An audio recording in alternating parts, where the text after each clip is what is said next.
এত পরিমাণ বৃষ্টি হচ্ছে, কাল থেকে বার হবো করে বার হওয়াই হয়নি। কালকে তো হাফ রাস্তা গিয়ে আবার ব্যাকে চলে এসেছিলাম বাড়ির দিকে, দেখতেই পেলে। আমি শ্রাবণ মাসে কালকে কেনাকাটি করতে যাচ্ছিলাম, আজ সকালবেলা বৃষ্টিতে থেমেছে, বার হয়ে যাচ্ছে। মিঠাইকে বাড়িতে রেখে দিয়ে ওকে স্নান খাওয়া কিছুই করানো হয়নি। এখন বাজে 10টা, এখন থেকে ব্লগটা শুরু করলাম। আমি যাচ্ছি এখন আমার একটা অনেক বড় ইচ্ছা পূরণ করতে। বাড়ির দিক দিয়ে অতটা সাপোর্ট পাইনি, আর খুব তাড়াতাড়ি বলতে পারো আমার বিয়েটাও হয়ে গেছিলো। এইচএস দিয়ে কলেজে ভর্তি হওয়ার কত ইচ্ছা ছিল। আমার বাড়ি থেকে সেইভাবে আমাকে সাপোর্ট কেউ করেনি, সবার ওপর জোরও আমি করতে পারিনি, পরিস্থিতিটা এমনই ছিল। কিন্তু একজন আমাকে সবসময় সাপোর্ট করতো, আমার বর। সেই সময় বলেছিল যে তুমি পড়াশোনাটা করো, আমি তোমাকে হেল্প করব। তো অত কিছু মাথায় আর নিয়ে আসেনি। করোনাও পড়ে গেছিলো, সব লকডাউন, তো সেই হিসাবে আর আমার কলেজটা করা হয়নি। এখন যেহেতু নিজে একটু অল্প কিছু হলেও টাকা ইনকাম করছি, আমার অনেক ইচ্ছা যে আমি গ্র্যাজুয়েশান করব, কলেজে যাব। কলেজে হয়তো এখন রেগুলার যাওয়া হবে না, তার জন্য আমি প্রাইভেটে ভর্তি হব বলে এখন যাচ্ছি। সাইবার কাপে ফর্ম ফিল আপ করবো, অনলাইনেই হয় এখন সব কিছু। তো বৃষ্টি এসে যাচ্ছে, বৃষ্টি চলে গেলে আমার আর যাওয়া হবে না।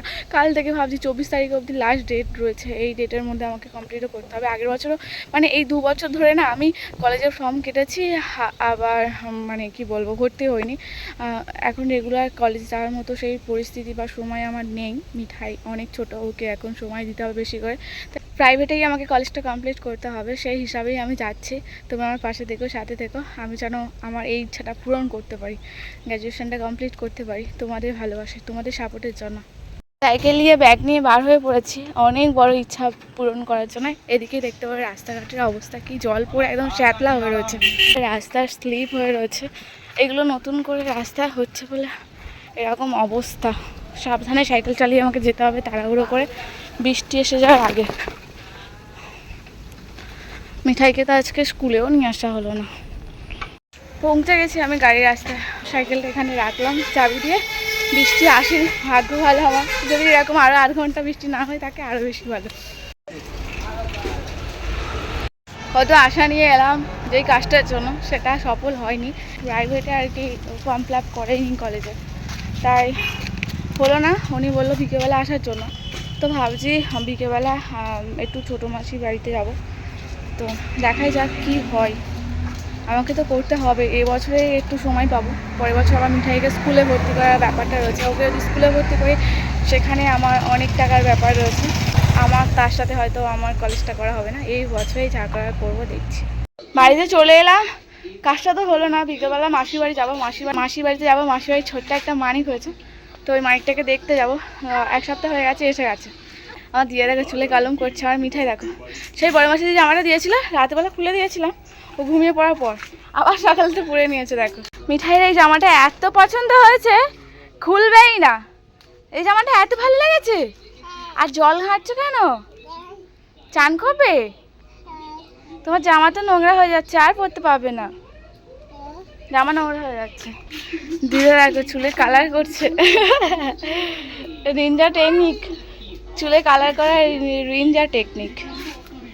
ব্রাশ নিয়েছে, সাদা চুল কালো হয়ে যাবে, বুড়ি থেকে ছড়ি হয়ে যাবে দিদা। আমি ঠাই এদিকে তাকাও, হাই করে দাও সবাইকে। ফুল কই? ফুল ফুল নেই। ও মিঠা, দিয়া ভাই যা হবে, সবাইকে ফুল দিচ্ছ? Thank you, thank you.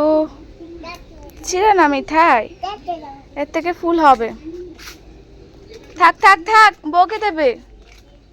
মিঠাইকে স্নান করে দিয়েছে, আর মিঠাইয়ের চুলের স্টাইলটা দেখো। ওর অনেকদিন হয়ে যায় হেয়ার কাটিং করানো হয়নি। ওই মাসির বিয়ের সময় হেয়ার কাটিং করিয়েছিলাম, ভাবলাম ন্যাড়া করিয়ে দেবো। আর আমার সেজো মাসি বললো কিছুদিন পরে আমরা বেড়াতে যাব, অনেক দিন যাওয়া হয়নি, সেই বিয়ের পরে গেছিলাম, আবার যাবো। এবার এই প্রথম মিঠাইকে নিয়ে কোথাও ঘুরতে যাব, তো তাই ভেবেছি শুধু হেয়ার কাটিং করাবো। রবিবার দেখি। আর এটা টিপ পরিয়ে দিয়ে কি মিঠাই চাং দাদু পুরো ফ্ল্যাপ করে দেবে। দাদু পুরো, আমি করি দেখেছে, দেখো সেই স্টাইলে সুতোটা নিয়েছে, নিয়ে বাহ হেবি সুন্দর হচ্ছে, হেবি সুন্দর। বাবা কি সুন্দর তুমি করে দিয়েছো। কি কোথা থেকে শিখেছো? হ্যাঁ, কোথা থেকে শিখেছো মিঠাই? কিভাবে ধরতে দেখেছো? একটু সুতো ছিঁড়ে নিয়েছে আমার কাছ থেকে। ও দাদুর মাথা চাকা আমার মাথা চাকা চাঁদ মামা যা কি হয়ে গেল দেখো। বাবা যা কিছু করবে ও দাদুকে দেবে, দেখো ওর মাথায় পড়িয়েছি বলে দেখো।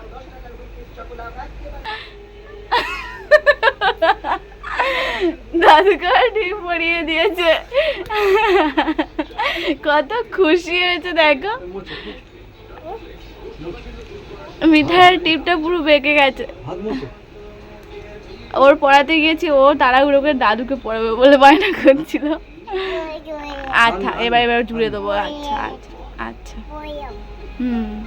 চান করা হয়ে গেছে, ওয়েদারটা এখন একটু ঠিক আছে, বাইরের দিকে যাই ভিডিও আপলোড করবো বলে। 2-3 দিন পর তো ভিডিও আপলোড করা হয়নি। আমার দুটো ফোনে রিচার্জও শেষ হয়ে গেছে, নেটওয়ার্ক প্রবলেমও হচ্ছে খুব, তাই একটু বাইরের দিকে আমাকে যেতেই হতো, ছাতা মাথায় দিয়ে হলেও আমাকে যেতে হতো। মিঠাইকে ঘুম পাড়িয়ে দিয়েছি, একটু পরে খাবো। সবাই এসে দাঁড়িয়েছে, বৃষ্টি চলে এসেছে, মেঘ নেই কিছু নেই, বৃষ্টি পড়েই যাচ্ছে। ছাতাটা নিয়ে এসে আমাকে দাঁড়াতেই হবে। এই দেখতে পারো কি দশটা বৃষ্টি চলে গেল। মেঘ নেই কিছু নেই, হঠাৎ করে বৃষ্টি চলে এলো। খাওয়া হয়নি, ভাবলাম বৃষ্টি যেকালে বাইরে হচ্ছে দুপুরের খাবারটা খেয়ে নিই। দাদু দিদা সবার খাওয়া হয়ে গেছে। আজ আমাদের রান্না হয়েছিল একটা সবজির তরকারি, লাউ শাক দিয়ে, আর মাছের তরকারি। আমাদের দুপুরের মেনুতে প্রত্যেক দিন মাছ থাকবেই। গরিবানা মতে অন্য কিছু তরকারি হোক আর না থাক, গরম ভাতের সাথে মাছটা ঠিক থেকেই যায়। এই কদিন ভোর বিকেলে বৃষ্টি হচ্ছিল, তাই বাইরে বার হতে পারিনি মিঠাই আর আমি। মিঠাই ঘুম থেকে উঠতেই একটু বার হয়েছি বিকেলের দিকে। কি খাচ্ছে তুমি, কি খাচ্ছ বলে দাও, কি খাচ্ছ বলে দাও একটু। বাড়ি যাবে না? আচ্ছা বাড়ি নিয়ে যাবো না, তুমি কি খাচ্ছ বলো। পেয়ারা খাচ্ছি। ওর ওপর নেমে গিয়ে দাদাকে দিচ্ছে, পেয়ারা খাচ্ছে। মিঠাই দাদুর দাঁত ছিঁড়ে গেছে নাকি? দাদু দাঁত পড়ে গেছে বলে মিঠাই খালি বলে দাদু দাঁত ছিঁড়ে গেছে। এইটা একটা দাদা। মিঠাই বাড়ি যাবে তো? চলো বাড়ি চলো। ভাই চলো। আমাদের গাছে কত পেয়ারা হচ্ছে দেখো, সবাইকে দেওয়া হচ্ছে। প্রত্যেক দিনই প্রায় অনেক করে হয়, প্রায় সবাইকেই পেয়ারা পেড়ে দেওয়া হচ্ছে। বিকেলবেলা হলে একটা পেয়ারা খাওয়ার মন পড়ে। আমাদের দুটো গাছে, একটা এই গাছে ছোটো ছোটো পেয়ারা হয়, আর এই গাছে পেয়ারাটা না আরও ভালো খেতে, হেবি মিষ্টি। খোলাগুলোও এত মিষ্টি খেতে। তো এই গাছে আমি যখন পেয়ারা খাওয়ার মন করে এই গাছ থেকে খাই। কি পেয়ারা খেয়ে নিয়েছে? একটাও নেই। দাদুকে বলি একটা পেড়ে দিতে, দাদু পেড়ে দিচ্ছে। খাওয়ার মন করলাম এই গাছ থেকেই পেড়া পেড়ে খায়। হ্যাঁ ওটা অনেক বড় হয়েছে।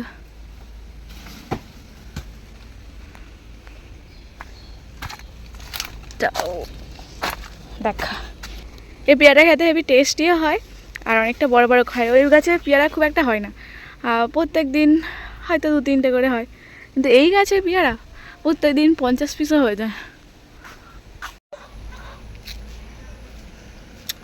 গাছের পেয়ারা খাওয়ার আলাদাই একটা আনন্দ। আকাশ পুরো মেঘলা করে এসেছে, আর এদিকে ফুচকা পরে যাচ্ছে, দাঁড় করিয়েছে। বৃষ্টি আসলে আসুক, তুফান বয়ে যাক, ফুচকা খাওয়া যায়। সবাই মিলে এই যে এসেছে, ফুচকা খাবো। মিঠাই বলো দাও, মিঠাই বলো দাও। তুমি খাও। তুমি ফ্রিতে খেয়ে চলে যাও। সন্ধ্যের পরে যা কাজ ছিল তাড়াহুড়ো করে হাতের কাজগুলো সেরে নিয়েছি, আর রান্নার জোগাড়টাও করে দিয়েছি দিদাকে। আজ আমাদের রাতের খাবারে হবে গরম গরম পরোটা আর ঘুগনি। আটাটা মেখে দিয়েছিলাম, দিদা বললো আমি এবার করে নিতে পারবো, রাতের রান্নাটা আজ দিদাই করছে। মিঠাইকেও খাইয়ে দিয়েছি, দিয়ে আমি এখন বসে পড়েছি ফেসিয়াল করার জন্য। অনেক দিন আগে একটা ফেসিয়াল কিট আমি কিনেছিলাম অনলাইনে অর্ডার দিয়ে, তোমাদেরকে একটা মিনি ব্লগে আমি শেয়ার করেছিলাম। ওই ফেসিয়াল কিটটা আমি আমার বৌদি ভাইকে করে দিয়েছিলাম। বৌদি ভাইয়ের মুখে এতটা শ্যুট করেছিল, আর এই ফার্স্ট টাইম আমি এই ব্র্যান্ডের কোম্পানির ফেসিয়াল কিটটা ব্যবহার করছি।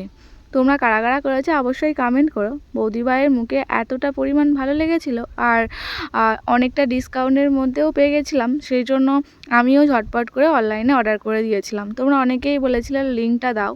আমি বৌদি ভাইয়ের ফোন থেকে অর্ডার দিয়েছিলাম বলে আমার কাছে লিঙ্কটা নেই, তো আমি চেষ্টা করব তোমাদেরকে দিয়ে দেওয়ার। এখন হয়তো অফার প্রাইসটা নাও থাকতে পারে, সব সময় তার অফার প্রাইস একই রকম থাকে না।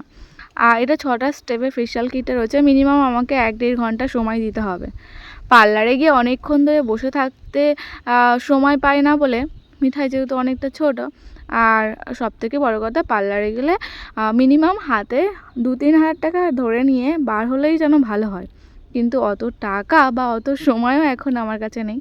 আমি যেহেতু নিজে টুকটাক হাতের কাজটা করতে পারি, বাড়িতে যতটুকু পারি আর কি করে নিই। নিজে যতই পারো দেখবে কেউ যদি একটু করে দেয় সেটাই বেশি ভালো হয়। নিজের কতটুকুই বা হয়, যতটুকু সম্ভব করছি। মিঠাই আমার সামনাসামনি রয়েছে, ওকেও দেখছি, এই বাড়িতে বসে যতটুকু আর কি হয়। ফেসিয়াল করতে বসেছি, এদিকে আমার ভাইও বাড়িতে চলে এসেছিলো। আসার পরে তো ব্যাস, ও বলছে তুই এইসব করছিস, মিঠাইকে তো সময় দিচ্ছিস না, ও তো এবার ছটফট করবে, এদিকে বদমাইশি করবে। আমি বলছি তোরা এতজন মিলে রয়েছিস, দাদু দিদা ভাই, ও সবাই রয়েছে, আমি তো বাড়িতেই রয়েছি। আর ও মিঠাই অতটাও দুষ্টুমি করে না, ও চুপচাপই রয়েছে। আমি ফেসিয়াল করছি দেখে আমার ভাই আসলে বলেছিল আমার মুখটা একটুখানি ফ্রেশ করিয়ে দিবি। আমি বললাম মিনিমাম আমার সময় লাগবে 1/2 ঘন্টার মতো, যদি আবার তোকে এখন করতে যাই অনেকটা রাত হয়ে যাবে। আচ্ছা ঠিক আছে, তোকে নয় কালকে করে দেবো। সেই জন্য আমাকে ওরমভাবে রাগাচ্ছিল। ফেসিয়ালে ফেস প্যাকটা লাগিয়ে দিয়ে আমি রাতের খাবারটা খেয়ে নিচ্ছি। অনেকটা রাত হয়ে গেছে, মিঠাইকে খাইয়ে দিয়েছিলাম আমি ফেসিয়াল করতে বসার আগেই। ওর জন্য আমি আলাদা করে ঘুগনি বানিয়ে নিয়েছিলাম, দিয়ে ওকে আমি খাইয়ে দিয়েছি। আর রাতের খাবারে বললাম না, গরম গরম ঘুগনি আর পরোটা রান্না হয়েছিল। খাওয়া দাওয়া করে নেই, মিঠাইয়ের জন্য বিছানাটা করে দিচ্ছি গুছিয়ে। আমি এখনও ফেস প্যাকটা মুখ থেকে তুলিনি। বাড়িতে ফেসিয়াল করার এই একটা সুবিধা, বাড়িতে থাকলে সব কাজগুলোও করে নেওয়া যাবে, আর যেই কাজটা আমরা করছি সেই কাজটাও করে নেওয়া যাবে। মিঠাইকে খেয়ালও রাখা যাবে। ওকে একটু কার্টুন চালিয়ে দিয়েছিলাম, অতিরিক্ত পরিমাণে দুষ্টুমি করতে শুরু করে দিয়েছিল। অনেকটাই রাত হয়ে গেল ফেসিয়াল করার চক্করে। কোনো পার্লারে গিয়ে যে একটু নিজের জন্য কিছু করবো সেই সময়টা নেই। আমি সবার ফেসিয়াল, আইব্রো, হেয়ার কাটিং করিয়ে দিই, আর নিজেরটা একটু নিজেকেই করে নিতে হয়। যাওয়ার সময় নেই, আর সবথেকে বড় কথা অত টাকাও নেই। ফেসিয়াল কিট কিনে নিলাম, নিজে একটু অনেকটা সময় ধরে ফেসিয়ালটা করলাম। নিজের জন্য তো বেশি সময় দিতে পারি না। আজ দিদা দাদু দুজন মিলে পরোটা আর ঘুগনি রান্না বসিয়ে দিয়েছিলাম, মিঠাইকে তাড়াতাড়ি খাইয়ে দিয়ে আমি ভাবলাম একটু ফেসিয়াল করবো। কয়েকদিন আগেই দেখতে পারো আমি একটা ফেসিয়াল কিট নিয়েছিলাম, তো খুবই ভালো।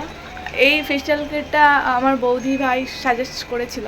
বৌদি ভাইয়ের যখন করে দিয়েছিলাম ফেসিয়ালটা, এত ভালো লেগেছিলো আমি অর্ডার দিয়েছি। দেখতেই পারো ফেসিয়ালটা করার পরে আমার স্কিনটা সত্যি অনেকটা ট্যান রিমুভ হয়েছে। এমনিতে আমি কালো মানুষ, কোনো ব্যাপার নয়। ফেসিয়াল যে আমি পার্লারে গিয়ে 1-2 ঘন্টা সময় দিয়ে করবো সেই সময়টা নেই। সময় থেকে বড় কথা অনেক টাকাও খরচা রয়েছে, অত টাকা আমি এখনও অবধি ইনকাম করি না। তাই বাড়িতে যতটুকু হয় আর কি সম্ভব নিজে করার চেষ্টা করি, নিজের ট্রিটমেন্টটা একটু নিজেকে যত্ন নেওয়ার চেষ্টা করি। সবাইকে আমি আইব্রো, ফেসিয়াল, হেয়ার কাটিং করিয়ে দিই, কিন্তু নিজের জন্য পার্লারে যেতে হবে। একা একা যতটা করতে পেরেছি ততটা করেছি। অনেকটাই রাত হয়ে গেল, আজকে ব্লগটা এখানেই শেষ করছি। এইভাবে আমাদের পাশে দেখো, সাথে দেখো।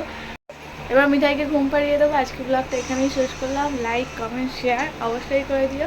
আর আমার ফেসিয়াল করার পরে ফেসটা কেমন লাগছে অবশ্যই বলো। টাটা।